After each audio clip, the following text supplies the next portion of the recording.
Well, hello and welcome, ladies and gentlemen, to a new season, of the Sim Racing Collective PC GT3 Series here again on Assetto Corsa Competizione.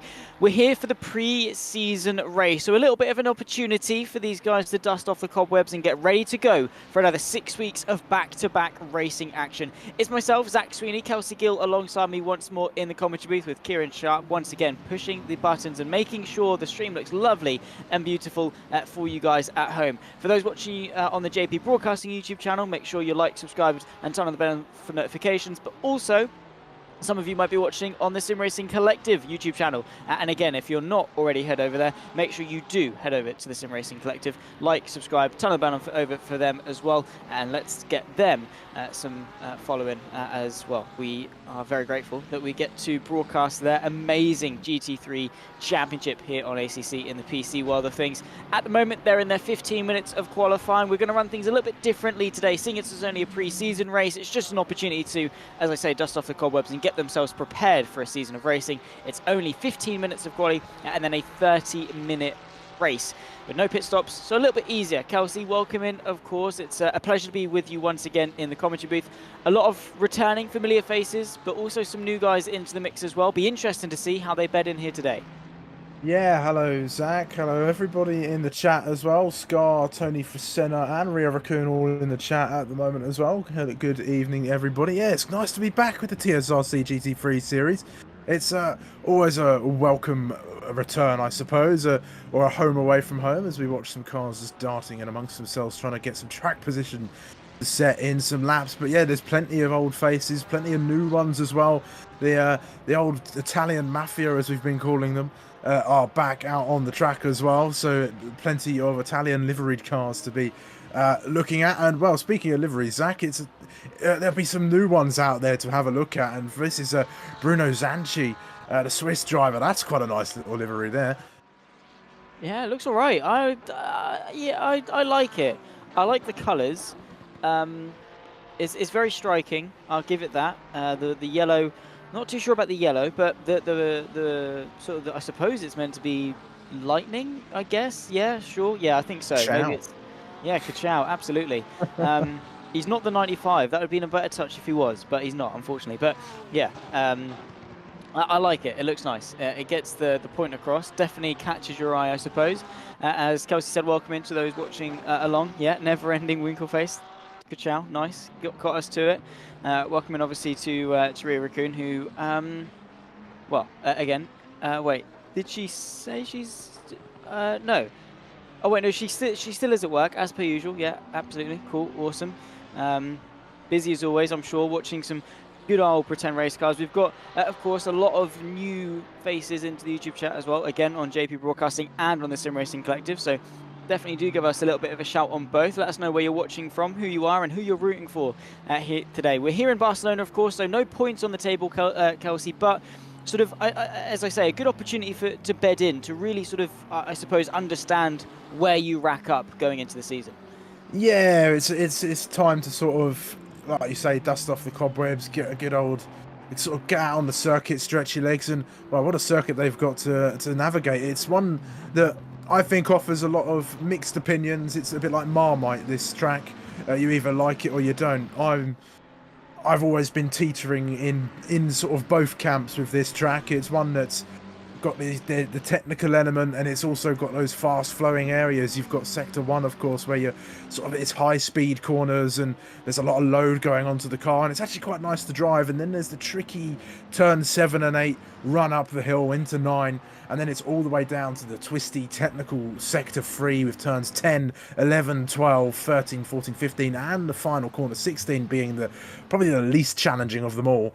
But it's a circuit where I think the drivers are going to be able to stretch their legs. They're going to be able to get themselves accustomed to their cars. I mean, I'm sure there's plenty of drivers who have perhaps gone for a new car or perhaps not had the opportunity to race in a little while between the seasons. So it's definitely going to be some dusting off of cobwebs and some drivers who are going to be getting themselves set up for the season ahead. Yeah, again, good opportunity for you to, I guess, try something different, right? This is your only opportunity where if things go wrong, you can get away with it, right? Especially in a 6-round season. Each race, a sixth as a percentage is what? It's going to be 18%, something like that. So each round, let's say, is worth 18% of the overall points haul of the whole season. If you mess up a round, that is a huge loss to a championship. But here, you don't get any championship points. So why not take that risk? Why not find something different? Why not tweak something different with the setup? Find something that could give you the edge or could, completely crumble and fail. Because now, obviously, you don't win, you don't lose anything for trying it. All you can get are positives from a race like today. You really get to see where your skill sets are, where you rack up on the field. And obviously, also, you get to gauge your opposition. We obviously spoke about how we've got some new faces on the field tonight, the likes of Graham Kerr, just looking at the field. We've got some returning ones. I noticed Quinten van Wingerden not fielding his usual Nissan GTR, instead going for the Porsche, but some returning drivers such as him, but also, yeah, some completely new ones, and obviously some returning ones. You can see the likes of Paulo Cisco, Elias Troyer, etc., etc. So a lot of these guys have raced with each other before. They know each other's driving styles. They know each other's paces. But for those new guys, it's an opportunity for them to learn where they can sort of get into the mix, where sort of their competitiveness lies. But also for the veterans to sort of see who could be the ones that, might be giving them a bit of a headache over this season. Yeah, and Twisty pointed out in the chat that this has got to be the largest amount of new names I've seen in TSRC ever, and I think I'd have to agree. I mean, I've not been here as long as Zach, of course, but this is certainly the biggest list of new names that I've seen. I'm noticing we're not having we've not got the likes of Jamie Nuttall. I've not seen him in the lineups. I've not seen Sir Smoggy either. I think Dominic Aligna is back this season. I've not seen him out on track.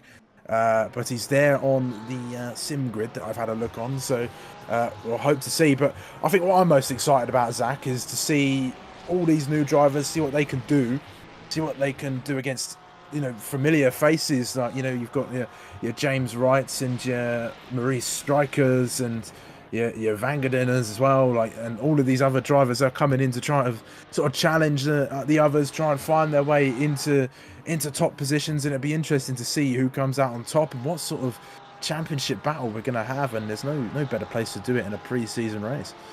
Yeah, for sure. Again, just to brush up, obviously, on last season number 5, it was a bit of a runaway for Dominic Aligna, who took 4 wins and didn't ever finish outside the top 10. He took the championship by nearly 19.5 points in the end, ahead of Sam Fleety and Samuel Chumley in the pros. And then obviously into the AMs, it was Patricio Gameo in a slightly closer affair, with Ryan Blanchette only separated by 9 points at the end of the season.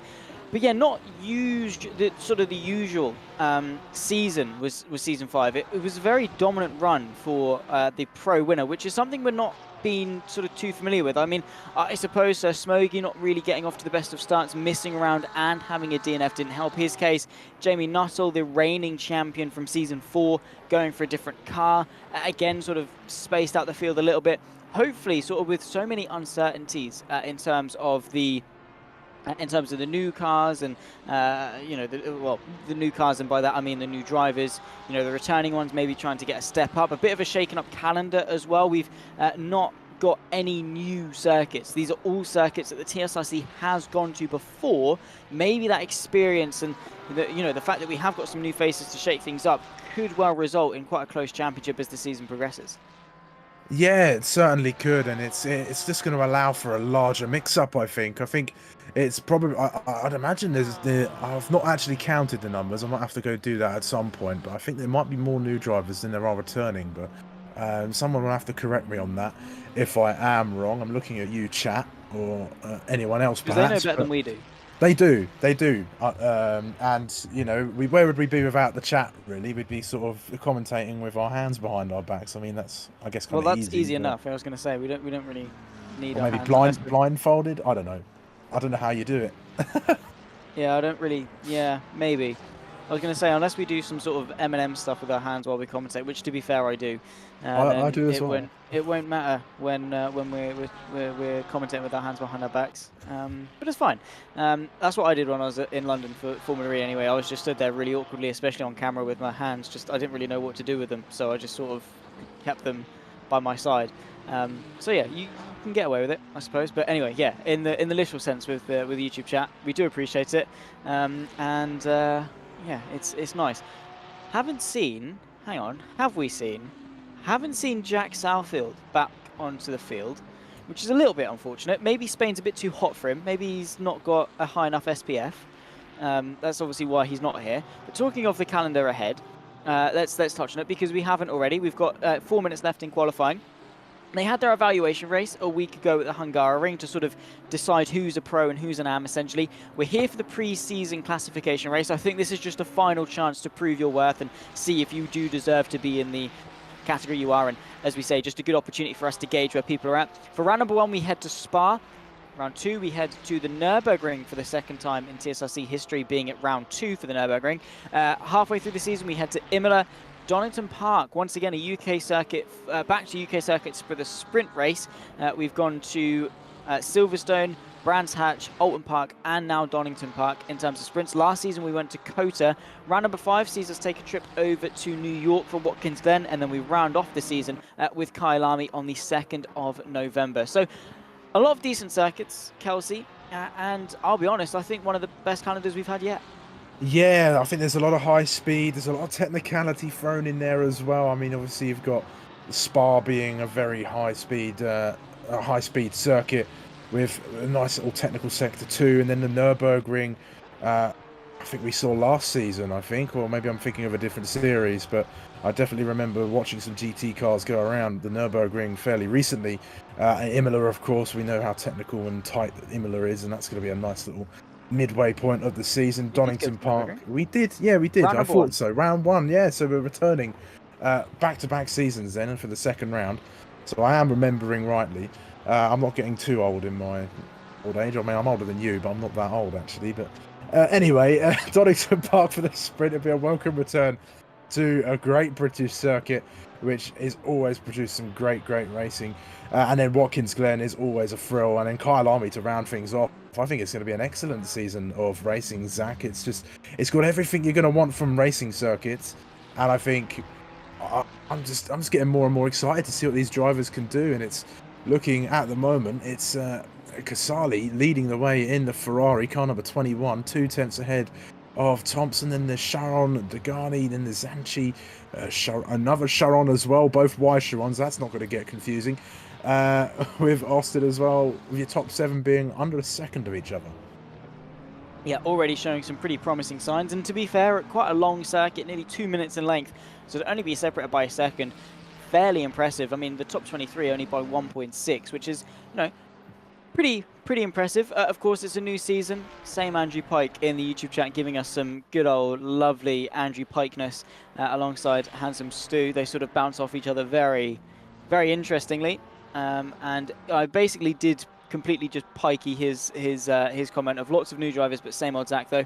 And yeah, absolutely not quite been able to get rid of me just yet on a Thursday. I've been here for a year and a month now, I think. The 18th of August 22 was the first ever round of the Sim Racing Collective here for JP Broadcasting, and also on the Sim Racing Collective, I think it was the Twitch channel at the time. Now, of course, we've moved over to the YouTube channel, which, again, I will say, go and like, go subscribe, and go turn on the bell for notifications. We're going to be here every Thursday for the next 6 weeks. Well, this evening and then the 6 weeks after this. Basically, every Thursday until the 2nd of November, and then probably we'll go again for Season 7 and really get the seasons going thick and fast. But yeah, definitely do keep an eye out for this. And, well, you join us for the pre-season race here in Barcelona. 35 seconds left on the clock in qualifying. Still waiting for the last couple of drivers to set their times on the board. The thing with with ACC is the fact that it's a little bit nicer. If you do cross the line before the time of tick 0, you are allowed to finish your lap.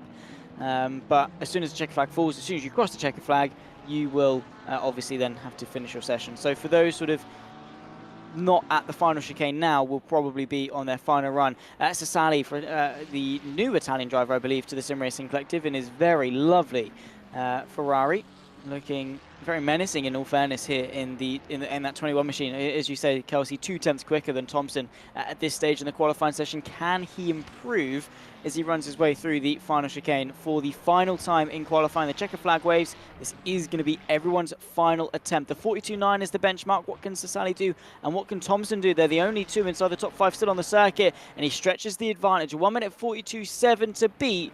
What can Thompson do into the final few corners? Here comes Leighton Austin around the final corner. Has he got an answer to it? Can he get himself into the top 5? It's a decent lap from Casali, but top 4 for Austin in car number 23, one of the many Ferraris that are out in amongst the grid. How about Van Wingerden coming through the final corners? Really got to try and attack these curbs as best as you can without getting too high on them and carry as much speed for this final corner. It's flat through here, so let's see where the Porsche can place himself. The 508 car looking to improve his lap. It's P4, not bad. Yeah, not a bad lap at all, but it's very quickly beaten, unfortunately for him, by Bruno Zanchi. Quinten van Wingerden, though, on his return, as Maurice Stryker on his return back into the Honda NSX, looking beautiful as always. Unfortunately for him, is only 17th fastest, but still places to be made up over the course of the 30-minute race we've got here. Jim McGowan once again returning, only 25th. I have to say, I'm quite pleased to see such an extensive grid. I hope this can be maintained throughout the entirety of the season because, you know, the TSRC has always been boasted on both the quality and the quantity, and now we have, well, we've definitely got quality, and now we most certainly have quantity. Yeah, we do. I think there's about 40 drivers out there, Zach, so I'll leave you to run through the results with a very long list of names. Yeah, well, we'll get our way through it slowly but surely. Debut for Francesco Cecili takes him to pole position. 2 quickest sectors, but Bailey Thompson, who will join him on the front row, set the fastest final, and his bid to being only 4/10 off pole position. Yuval Sharon and Bruno Zanchi, the second row, with Quinten van Wingerden rounding off the top 5 on his return to the TSRC. Leighton Austin, Alexei Degani and Yotam Sharon round off the first 4 rows of the field, with Afrevich and Kerr, the top 10. Violetto, Ervik, Hall, Pryor and Polychronides, the top 15, with Elias Troyer uncharacteristically down in 16th. Maurice Stryker just behind in 17th, and Borrelli will be joining the Dutchman on the 9th row. Chiala and Gameo, the top 20, and behind that we'll just run away very quickly through the names. We've got Hewlett, Wright, Gardner, Martina, McGowan, the 25th driver, Leparati, Cisco, Philippe, Tomasi and Raya, the top 30, Zampieri, Ghiardi, Baucap, Miller, Passanisi, Brown and Chumley, the 37 car field that we've got ahead of the pre-season race here for the Sim Racing Collective. My name, of course, Zach Sweeney Kelsey Gill, alongside me in the commentary booth, and we very much welcome every single person that's watching along. Yes, even Andrew Pike and Handsome Stew. As much as we hate to say it, they are very much appreciated in the YouTube chat. And well, Kelsey, what are we expecting coming into today? Of course, we've got a minute and a half until they're underway for the formation lap, but I suppose, what is the mindset of a driver going into a pre-season race? I think it's all about getting yourself prepared for the season to come. I think, like we've said it. I don't know how many times we've said dusting off the cobwebs this stream already, but it's the best way to sort of phrase it, I suppose. But I think the drivers, they'll be going in there with all the confidence behind them. They'll be trying to get themselves asserted into the season to go, trying to sort of understand the limits of their car and where they can push and what they can sort of do out there on the track as well, and trying to suss out the other drivers as well. Really just kind of asserting yourself and your position in the series and making sure that you're setting yourself up to go in the best stride really into the first couple of rounds of racing. And I think with a circuit like the Catalonia circuit, it's going to be, it's one that's got, I wouldn't say it's got everything you need, but it's got certainly the majority of characteristics from a circuit that you would have. It's one that's so commonly used among all disciplines of motorsport, and it's going to be a great proving ground for these drivers as they start their 6th season here. Yes, well, kind of, not really. I don't know. Where do you draw the line as the season starting? Because if you draw it before the season has started, then I suppose the evaluation race was the start of the season. But you can't really call the preseason race because it's kind of in that middle ground between the season starting and the season actually starting. I don't know. I confuse myself. Anyway, they're underway for the formation lap. It's Cecily and Thompson that lead us around. Of course, the front row. They'll probably head their way around in single file, try and get the tyres and brakes up to temperature, but also sort of prepare themselves because while this isn't, a huge race for them, points-wise or pressure-wise or anything like that, I suppose the thirst to prove themselves or something like that, because this is their opportunity before the season starts to say, this is who I am, this is what I can do. And, well, if they mess it up going into turn number 1, then they're going to go into the season with that reputation. Yeah, they certainly are, and like I said, they're sussing each other out. I think in this race, and they're just getting themselves all sort of prepared in this. It's the time where there's the least consequence, I suppose, for perhaps maybe taking a few more risks with your racing. So if you're going to do it any time, it's going to be now in this pre-season race. I'm just keeping one eye on the chat. Andrew Pike says, I apparently sound like I know how much bread costs. I don't know, maybe like a 175 for a loaf of bread, depending on your retailer, wherever you're going. Am I about right? I don't know. I don't buy bread. Neither do I. But, the proving pun made me laugh, though, Andrew, so it was a good one there. Yeah, he's all right. 175. What I will say, speaking of 170, fuel prices. Disgraceful. Absolutely disgraceful. Before I went on holiday, which was the 24th of July, I found fuel for £1.40 a litre, which, don't get me wrong, is dreadful. But compared to when I started driving and, where it is now, 140 was a decent price. Now I'm driving past petrol stations and it's like 157 or something stupid like that, nearly onto 160 for a litre of fuel. It's absolutely disgraceful. And I would not want to think how much it costs in order to race a race car in terms of the high octane fuel, how much they go through for a season of racing. Thankfully, these guys don't have to worry about it. All they have to buy is Assetto Corsa Competizione, which, to be fair, you can pick up for fairly cheap on Steam summer sales and things like that, especially even down to the DLCs you can get for quite cheap on maybe some bundle deals and things. Anyway, we'll rant about the cost of living crisis at a later date. We've got important things to be doing, grown-up things to be doing here at the Pretend Circuit to Barcelona, Catalonia, ready to get ourselves underway for the TSRC PC GT3 Series Season number 6. The pre-season race is about to get itself underway with the Italian of Cecily taking the pole position ahead, of course, of Bailey Thompson on the front row. Unfortunately, there's been a little bit of a mix-up in terms of the order, but I can assure you that it is going to be Thompson that lines up alongside. We wait for the green flag to wave, and we wait for one of the longest runs in sim racing towards the first corner. We're up and running here in Barcelona, and side by side immediately for the lead. The 21 machine, of course, of Cecilia is going to go defensive, 3 wide in the background as they all run their way in towards turn number 1 for the first time. Outside line for the McLaren, but he's thwarted off by Francesco, braking incredibly late. It's too late, and he's lost the lead. Up into the race lead goes Bailey Thompson, and a very, very poor start for our pole sitter, who just unfortunately made a small mistake. Yeah, just a bit too overcommitted there onto the curbs, and he paid for it. You saw how squirmy the car got, and that just invited the other Ferrari into the lead as well. I think it was, I can't tell, the list has gone all mental at the moment, so we'll wait for it to go, but it looks, it cost him the lead during that, and there's a lot of fighting now going down in towards turn 5. That's a lot of cars trying to make their way through side by side, nice and clean for a lot of them. We're watching Graham Kerr make his way through, trying to fight with Alfajovic for position number 9. At the moment, it's 3 wide as they come through turn number 8 almost, and there's 2 by 2 now as they go through 9, and this is looking like some great racing action, and it's Violetta and Rovik and Troy are all battling away. Yeah, very interesting start, and it continues on. You can see Violetto forced to go defensive, but Troyer chucks the move to the inside of turn number 10. There's a car facing the wrong way, and it's caused absolute mayhem on the blind apex. Look at this, James Wright trying to avoid the carnage. He's there with, I think that's Elias Troyer that's alongside him in the very monstrous green Porsche. And, well, it continues on. It was Jotam Sharam, the Swiss driver, that had the spin initially. Let's hope we can sort of take a look on board. But he's gone from 7th place down to 37th and last in the span of about 30 seconds. Up at the front, though, we round off the first lap here. Stuart Pryor managed to work his way from 16th to 12th amongst all the carnage. And sometimes, Kelsey, it is just the luck of the draw as to who comes through and who doesn't.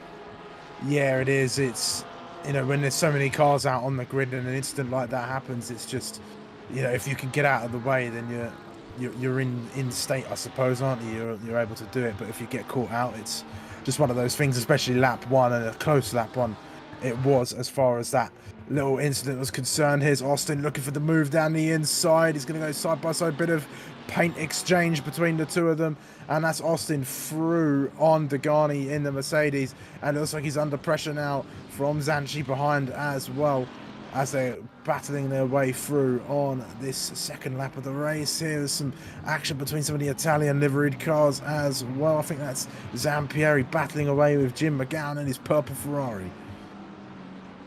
Yeah, indeed it is. As well, trying to look to the inside of turn 5, not quite close enough for the 42 machine to work his way past, but he's done exactly that on the exit, maybe not quite through the kink of 6 and into 7 and 8. The Aston Martin looking for a bit of a send. Ian Hall trying to go for the move, but not quite close enough on this particular occasion, trying to search for a gap, as I say, as Zampieri under pressure. Into turn number 9 goes the move from Jim McGowan, and very aggressively works his way up the order in, of course, to P28. Nice little move there, very aggressive, but got the move done. Yeah, it was. He got himself alongside and asserted his position on the circuit, and there's some more battling going on. I think this is Baukamp getting his way past Polychronidis in his McLaren. Yes, it was. And yeah, lots of fighting going on. There's plenty of opportunities for overtaking around this circuit, as it's Mav Gardner who's had a bit of an off, I think, at the chicane toward the end of the circuit, losing a couple of positions. But you know, you go down in towards like the first corner, and then there's sort of turn 1, 2, 3, 4, 5 all offer opportunities for racing. And you don't see too many passes on the exit of 8, but you can certainly do it, as was proven so. Yeah, any sort of corner is an overtaken opportunity if you try hard enough and you find the opportunity that does arise, and they're able to capitalize on it to the best of your ability. Nearly 5 minutes through this race already. Of course, we have to remind there is no mandatory pit stop throughout the duration of this race. It's just a straight battle all the way to the checkered flag. And, well, James Wright already amongst that battle with Luca Raya just ahead of him. Samuel Chumley keeping him for company, once again returning in his McLaren 720S for another season of racing. The 111 machine not really deterring too much away from his beloved McLaren. Adam Brown for Fastback Racing, fast on the back, of course, of that McLaren just ahead of him. I think of Paolo Cisco, or it might well be Polychronidis. I think it is. Adam Brown demoted, and he's now got the BMW of Zampieri looking to go to the left-hand side of him. He's gone in deep, though, Brown. He's made the mistake, and they rise up the hill side by side. The BMW not quite got the acceleration to see himself ahead going into turn number 9, but still under pressure a ton is the Aston Martin. Not the best of exits, and could well see the BMW find a way through on the outside.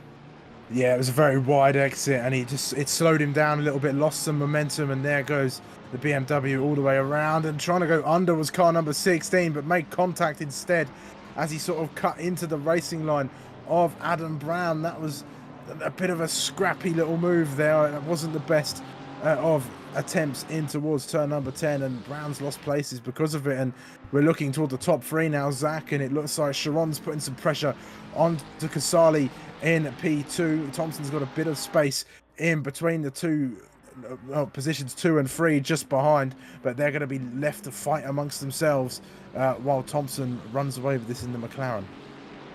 Yeah, Thompson really loving life out in front. Managed to, of course, get the lead in the opening stages of this race, and has since not really looked back. It was a mistake from Cesali on the opening moment, and it's just too late on the brakes, wasn't it?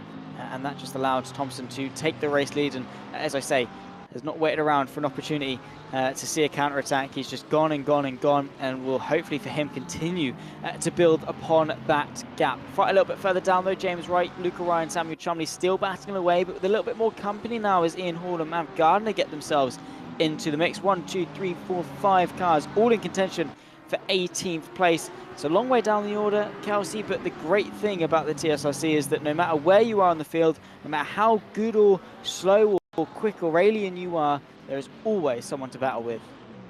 Yeah, that's it. And even if they're an AM driver or a pro driver, you still got someone to fight with. I mean, you know, they're different in as far as their championship battles are concerned, but you're always going to be able to fight with some of the AMs and some of the faster guys as well if you're in the AMs. So it's always nice to have these little fights, and there's always some action going on, especially when you've got 37 cars all blasting around the Catalunya circuit here in Barcelona.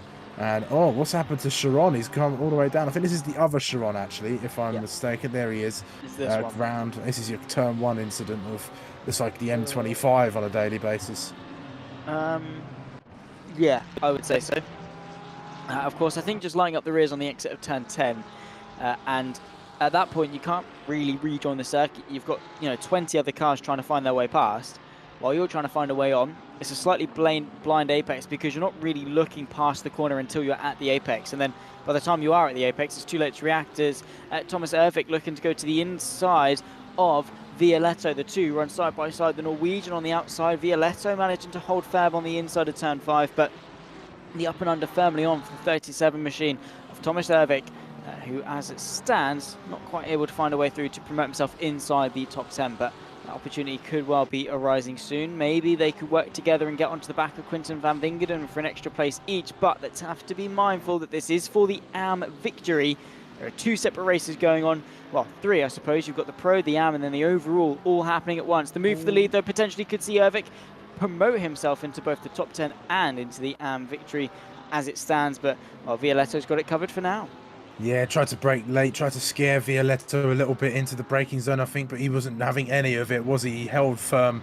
He went around the outside. He knew exactly where Ervik's car was, and he said, right, I'm going to just shut the door as much as I can on you, tighten up your line, and keep that position. That was some great defensive driving there from Violetto in number 93. Yeah, brilliant stuff. And Violetto proving sort of his seasoned veteran nature as the Chiron, the more successful one, I suppose, in this race, moves his way up in a 2nd place, demotes Francesco Cesali to 3rd, and well, now Austin is trying to get himself into the mix. He set the fastest lap of the race to that 23 Ferrari and is trying to capitalize on the vulnerability of the 21 ahead. Cecilia, though, not really going to and succumb to that pressure, but Austin is eyeing up that move, and you could tell that as soon as Chiron found his way past and up ahead of the Italian, Austin was immediately searching for a way, how can I get onto the back of this? And that is truly telling of a very intelligent race car driver. Yeah, I think one thing that sort of separates the boys from the men out there, to put that sense forward as far as racing drivers concerned, is your ability to smell that blood in the water. I think Austin has been able to sense perhaps that little bit of weakness in Casali's driving, and Chiron's capitalized on that, and now Austin's going to try and find a way to capitalize on that as well. That's not to say Casali's doing a bad job out there on the track. It's just I think these two around him look to be that little bit quicker around this Catalunya circuit, and are trying to get themselves ahead so they can maybe chase after the leader, who's currently about 1.7 seconds ahead of everybody else and looking fairly comfortable. But there's still 19 minutes and 40 seconds or so left of this race, so anything can happen in that time. Oh, for sure, yeah. Again, we're not even halfway through. Again, we have got a slightly altered format for this evening, and usually we'll be taking to a 40-minute race with a mandatory pit stop along the way. Today it's just half an hour, just to sprint all the way to the end. The only other time we'll deviate from the usual format is when we go for 2 25-minute races for the sprint, in which case it'll be reverse championship order race 1, qualifying for 15 minutes, and then another race 2 set, of course, from said qualifying. So yeah, plenty of action to come over the course of the 6 weeks of racing action. Ian Hall trying to kickstart his campaign in the best way possible to sort of fill himself with confidence. And that's the thing, Kelsey, this doesn't have any, I suppose this doesn't have any tangible effect on the season itself. There's no points, there's no trophies, there's nothing given out for this race. But I suppose from your own sort of confidence standpoint, your own morale standpoint, if you can make some good moves like Ian Hall could well do into turn 4 I should say, sorry, you know, and make those moves, build your morale, finish well, it really is going to help you use that as a stepping stone to start the season strong and then maintain that pace over the course of the rounds.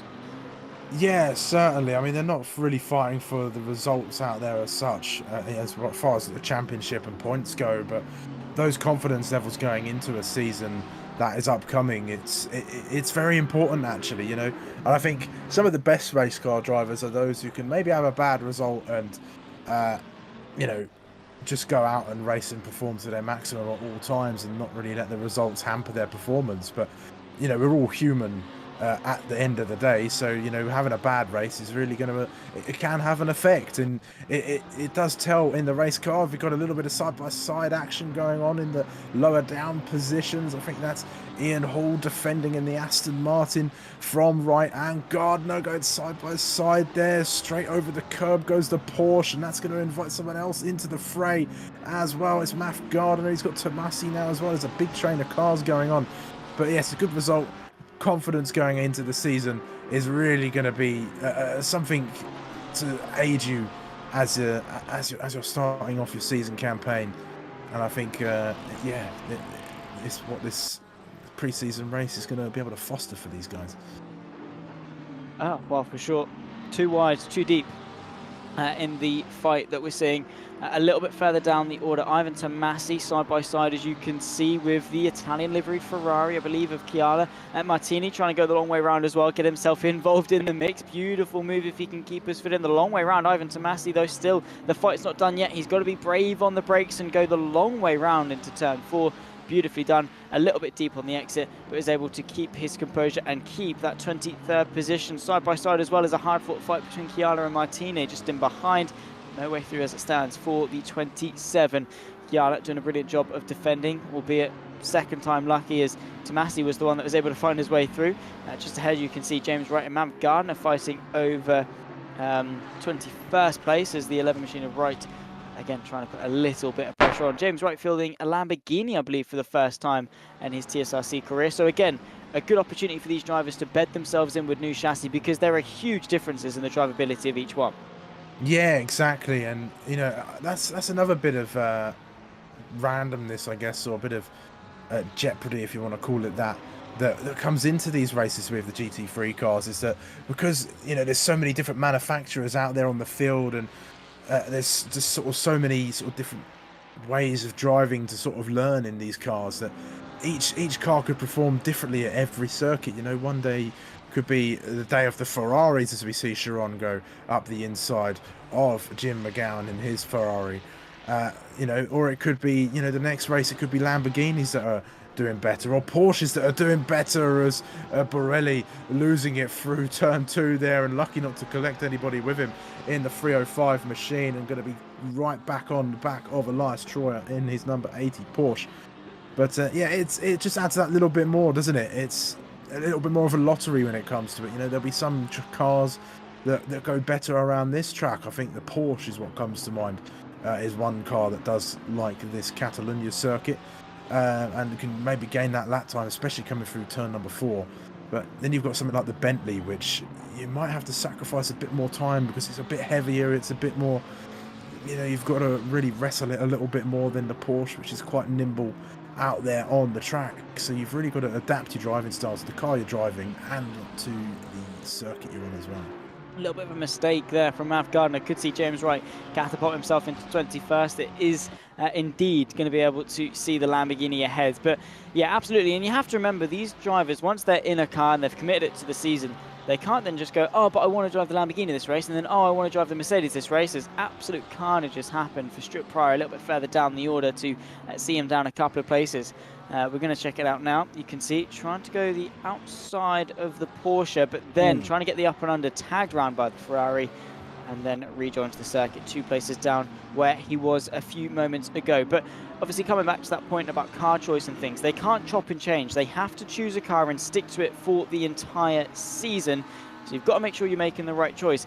And the thing is you're not choosing a car for one race, you're choosing it for the whole season, as Daniel Baukamp finds his way up into 31st place. And his Ferrari looking very strong in a very nice looking Ferrari livery as well. But again, the Ferrari might be stronger at Spa, say, and then the Mercedes will be stronger, a little bit different at a different circuit. So Zervik finds his way into the lead of the AM, finding finally his way ahead of Violetto, but now it's going to be a very tough defense for the rest of this race. Still 13 minutes left to go here for the preseason race in Catalonia, and yeah, different cars going to have different strengths at different points, and you've got to choose the one that you can extract the most amount of potential of for the most amount of the season. Yes, sometimes the car may be not going to be feeling too good at a circuit, but if you can still extract as much as that car can get, then happy days. And it's all about making sure that you've got the most consistent car, not necessarily the quickest. Yeah, exactly that. And they're sport for choice, aren't they? There's so many cars to go out there and wrangle around these circuits that, yeah, you've just got to go out there and in your practice find the car that best suits you and your driving style, whether that be sort of a bit more aggressive or a bit smooth. You know, I've always been lent to a car that I can get the power down on as early as possible. I'm very heavy-footed when I'm behind the wheel of a car, so that's what I tend to look for in a race car as well. Hello, Phil across the pond. We have spotted you. Better late than never, but welcome as always into the chat. I hope you're enjoying the racing. If you haven't seen already, we're sort of halfway through now, I suppose, and we've got a bit of a gap to the lead and a fight at the pros, and then there's a fight going on in the AMs as well. Plenty of action going on. 37 cars out on the circuit. But hello, Phil. But yes, like I said, you've got to find that car that suits you. For sure, yeah. As I've touched on, you know, say the Lamborghini is quickest at a circuit, and you think, oh, I'll go in the Lamborghini. But you don't like driving the Lamborghini, and you can only maybe extract 60% of what the car's capable of. But then you get into maybe a car you're more comfortable with, let's say the Ferrari, and you can then go in that car, feel more comfortable, and extract 90% of what that car's capable of. It's a no-brainer, surely, which car to go in. It's going to be the one that you not only feel more comfortable in and enjoy driving, but also the one you can extract the most out of, not necessarily the one that's quickest on the day. It's the quickest car is the one that you're quickest in. It doesn't matter what anyone else is driving. If you could not feel comfortable in that car, it's not the car for you to go. And Luca Raya loving his Audi R8 as it stands, though, as he's in a very heated battle with James Wright over 19th place overall. They run their way once again up the hill towards turn 9. The Lamborghini looking to go for a bit of ascent, though. His nose is there. Raya gives him the space, too wide, as he keeps his foot in the long way round of the fast right-hander. It's now materialised itself to be the inside of the heaviest braking zone on the circuit into turn number 10. They're flying in formation too wide, too deep, as the Porsche, I believe, of Mav Gardner trying to get himself involved in the mix as well, at least ahead of one of the Lamborghinis. Unfortunately, that attempt has failed, with still 11 minutes left to go. So still plenty of opportunities for these fights to change.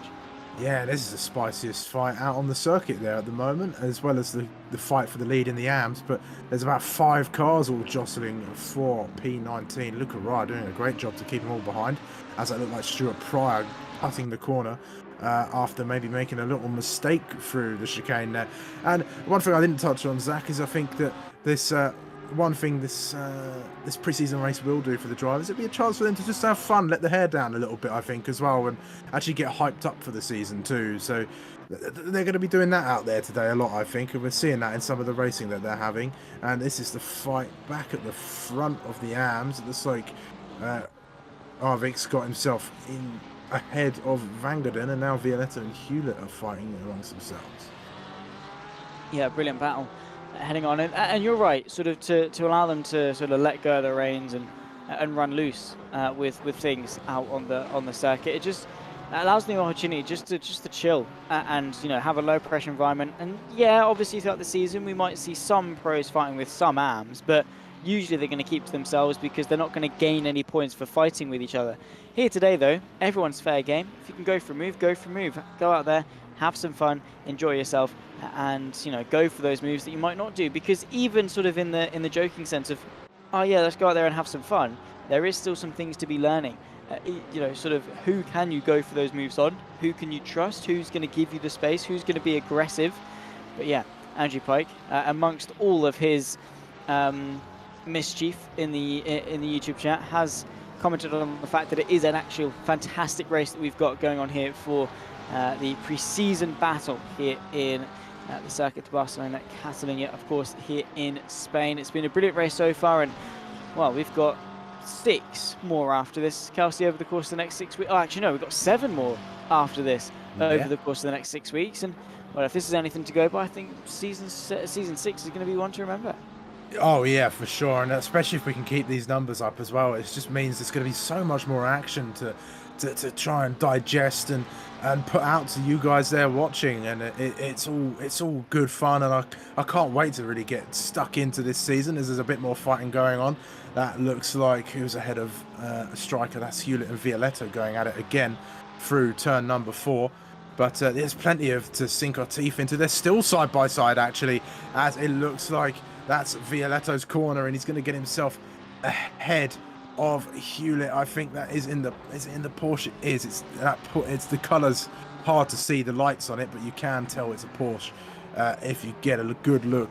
And he's trying to find a way around the outside of turn number 9, getting very close to the back. Who's going to get the better run down here? It's all about the exit of this corner if you're going to go for a move into turn number 10, and it looks like it's Violetto's corner. He's going to stick that car on the inside. Can the Porsche go underneath him and try and draw alongside? He is through 11, all over the curb, gets himself back ahead. This is a lovely little fight.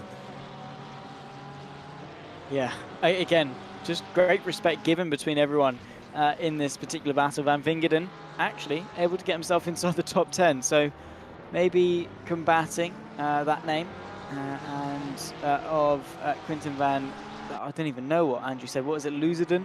But the particular Porsche in this fight, of course, is Hewlett, that's been able to move his way ahead of Violetto into 11th place. So the Porsche looking fairly strong, and well, particularly at the hands of Hewlett as well, looking pretty good, especially in that sort of that purple livery. I do like the colours of it. Samuel Chumley trying to go to the outside of Elias Troyer for 15th place. Beautifully done in that McLaren. It's a little bit too wide though, reminiscent of the pole sitter going into turn number 1. It just allows Troyer to retake that place and re-spark his initiative against Patricio Gameo into the final 6.5 minutes of the sprint race here in Spain. And again, plenty more action still to come. Mav Gardner versus Luca Ryer in the fight for 20th. Again, an interclass battle between an AM and a pro, but a battle is a battle nonetheless. And look at the competitiveness. We've not really, you know, we've got a couple of gaps between battles, but you know, we've got a few groups here of 2, 3, 4, 5 cars even, all battling away for positions as Samuel Chumley once again tries to go for the move, fighting really hard with Elias Troyer up the hill now. That Porsche not too strong on the straights, but through the high-speed corners should be fairly stronger than the McLaren, but the rotation that Samuel Chumley gets allows him to pick his way back up the inside. Once again, though, it will be the outside for the next heavy braking zone, and that will be advantage Troyer, but the McLaren so late, so agile, and saws his way around the outside. They continue to run 2 abreast into 13. Not quite going to work on this particular occasion, and Samuel Chumley forced to concede, albeit with a very great, respectful battle along the way.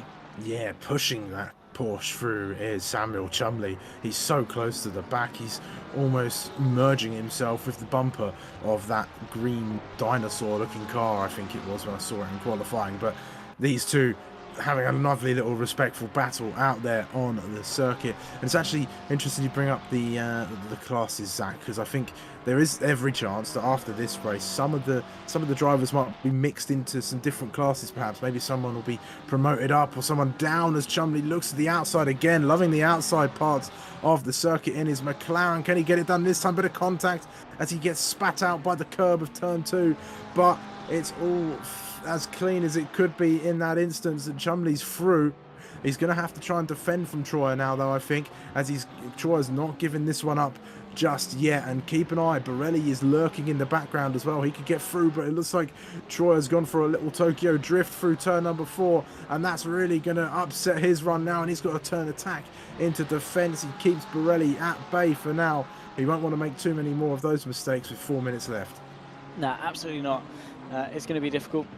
to sort of retain places or make places up if you're making mistakes. Welcome, of course, to the new Sim Racing Collective weekly segment of the Factons. It's a fact about our good old Matt Acton, who hasn't been on the TSRC grid for some time, but yet he's still here giving us some good old entertainment. Mav Gardner as well giving us some entertainment with Luca Rye. We're going to have to put that on pause, though, because we've got Matt Acton's sort of announcement that he would like to everyone know he's finally free from the tenor pants he's had to wear day and night, and has finally been able to complete his fully dry laps this week. So very big congratulations to Matt Acton, and a big congratulations potentially to the Swiss driver of Joachim Scharum as well, on the back of Ivan Tomasi into the final probably 3 laps, I'd say, of this race. But yeah, welcome, of course, to a new segment, of course, supplied by, no surprise, the one, the only Mr. Andrew Pike. He's one of those people that really do keep you on your toes, Kelsey. You never really know what to expect. Maurice Stryker as well, trying to dance his way on his tippy toes around the outside of Pichuccio Gameo. He might well be able to do that, of course. Actually, no, this is Violetto, I do apologise, who's really had a poor run of form. I mean, even Hewlett's been able to find his way past. I know we followed that a little bit earlier on, but Violetto falling backwards in this race. Yeah, ever since he got overtaken by Arvik for the lead of this AMS fight, he's sort of been shipping positions every other lap or so, and he's now looking for a way past Maurice Stryker, who's going back to his roots, what we know him for in that Honda, and not drifting it like he was in qualifying this time, and nimbly getting it through into P12 and hoping to maybe catch Hewlett, who's up ahead of him as well, for P11 in these final moments. What's going on in this fight a little bit further back? Here comes Ivan Tomasi on the inside of Kyala there, and that was a good little move, but Kyala's going to come back at him now as they go into turn 8. I think his name is Sharon, sorry, as they go side by side through. Sharon with the inside line, a bit more speed to go through, cuts off Tomasi, keeps him behind for the time being. For now is the sort of the action word in that. I mean, I know you said for the time being, but yeah, for now, as of yet, still to be continued with just under 2 minutes left to go. I think it depends when, of course, the race leader across the line. There's the Porsche, a road Porsche. I think that might be Mav Gardner off the road. Indeed, it is for MSL Racing. The black and the fluorescent green. I do like that livery. Looks very, very nice. Suits Mav Gardner, of course. We are on to the penultimate lap of this race, I think. Yeah, surely. Yeah, these guys are more than 15 seconds behind, and yeah, we are on to the penultimate lap. Bailey Thompson running away with things. In fairness, Yuval Sharon is on the back of him. Could we see a late charge for the lead? Mav Gardner as well, trying to recover from a mistake that he's just made and move his way past Ivan Tomasi. 2 to go in this race here at Spain. Yeah, here we go. Mav Gardner down the inside of the McLaren, trying to claw back as many positions as he can. He's just been shut down, though, as Tomasi's just sort of closed the door on him. Oh no, Kyala's gone for a spin, who was leading this train. So he's going to lose a bunch of places now. It looks like he's going to come out behind Pryor in his purple Ferrari. Or McGowan, perhaps. We'll see where he comes up on the grid, on the timing boards. But this fight's still going on. It's been heating up all session long. And now Mav Gardner's got to try and find his way through it. Yeah, he's got to pick his way through the carnage, if you like, because that's just the nature that we're having to settle into for the TSRC. It's a very welcome nature. I'm not going to complain. The sort of the hunt or be hunted, the sort of the overtake or be overtaken nature of pack racing like this is really sort of the dynamic of racing that we love to see. Waiting to see, of course, Bailey Thompson, if this will be his final lap or one more afterwards. 10 seconds left on the clock. We do have to check in with the leaders at some point. There they are. Leighton Austin already through turn 3. He's not even a race leader. So, yeah, there we go. There they are. The McLaren and the Ferrari of Thompson and Sharon running away. We've also got a fight for the final place on the podium as well, as Francesco Cesali, I should say, is under pressure a little bit from Leighton Austin, trying to find a way past as it stands, but not quite close enough. But with each corner that goes past, Kelsey, is one less opportunity for him to find a way through. Yeah, there is, and there might be a bit of frustration coming in. I think he's been stuck behind him for so long in the race. He might try and send a move, maybe into turn 10. I think that might be his best opportunity if he's going to go for it as they go along. What's Samuel Chumley up to? He's making a move on Paolo Gemello in car number 74. He's got his way through. and ahead of the Italian liveried car. That was a tidy little move. Yeah, not a bad one. Again, gets the job done, I suppose. This is, though, Bailey Thompson. Started on the front row. He got the lead into turn number 1. He's not looked back since. He has waved away to the rest of the field, and he's now about to take the victory of the preseason race here in Barcelona to kickstart his season off in fantastic fashion. Before it's even started, Bailey Thompson victorious here in Spain. Yuval Sharon and Francesco Cesali will join him on the podium, with Leighton Austin and Bruno Zanchi, who will join him inside the top 5 as well. We're running our way through, of course, the entirety of the finishing order, as Samuel Chumley getting in a very heated discussion here with another McLaren. Maybe maybe that is Alfrevic, potentially. Maybe no, it's not. He's just crossed the line. Where's the other McLaren then? Unless it's a lapped car. Might be a lapped car. Probably is a lapped car. Just trying not to do an extra lap. Samuel Chumley comes across the line, 14th place in the end. Winner of the ARMS, by the way, was Thomas Ervik in 7th overall. It's not a bad result at all for him. And again, plenty of positives for a lot of these drivers to take going into the season. Oh yeah, certainly. There's lots of good performances, lots of great little battles as well, and it seems the cobwebs are fully dusted off now, to say that turn of phrase one more time before we wrap things up. But yes, it's been a good little race. It's been plenty of battles, plenty of action, plenty of insights as well. I think we can't quite comment on what sort of season we're going to have, as there's a bit of contact. That's Philip battling away in the final couple of corners in the BMW, and more contact, and he goes round. Oh no, that might be one for the stewards, and I think it's been already sort of settled out there on the circuit by the 2 drivers as well. So that's very sportsman of Paolo Cisco in car number 97. But it's been a fantastic little race, Zach, and I think we're going to be in for a treat for the next 6 weeks with 7 races. Let's bring it on, right? Yeah, once again, the TSRC, it's been sort of just my weekly routine on a Thursday. I've gotten so used to a Thursday being the TSRC. Here tonight was Bailey Thompson, Yuval Sharon, Francesco Cesali, the top 3, with Leighton Austin and Bruno Zanchi, the top 5. Then we've got Degani, Graham Kerr, Thomas Ervik winning in the ARMS with Alfrevic, Quinten van Vingden inside the top 10. Restoring somewhat of a reputation. Hewlett, Stryker, Violetto, Chumley and Gameo at the top 15. Then comes Elias Troyer, Borrelli, Hall, Wright, Ryer, the top 20. Yuval Sharon, after a spin in the opening up, only 21st, with Stuart Pryor in 22nd. Moving on, we've got Mav Gardner, Jim McGowan, Giala Martini, Leparati, Tomasi, Zampieri and Philippe, the top 30. Paolo Cisco, Miller, Giardi, Passanisi, Brown, Polychronides and David Baukamp, the 37th and final driver that managed to get to the checker. Well, he didn't even manage to get to the checker flag. He was 5 laps down and DNF'd, but the final driver to make it to the checker flag was Polychronides, that McLaren that we saw lapped in the final stages of that race. Kelsey, as we say, very positive signs going forward. I have to say though, what round are you looking forward to most? Because we've got some pretty decent ones. Oh, I think round number 4, Zach. It's got to be Donington Park sprints. We've always had some great races at sprints. I remember, I think my first one here at the TSRC was Silverstone sprints, and that was an absolute barnstormer of a couple of races. And the sprint round is always very exciting here in the TSRC.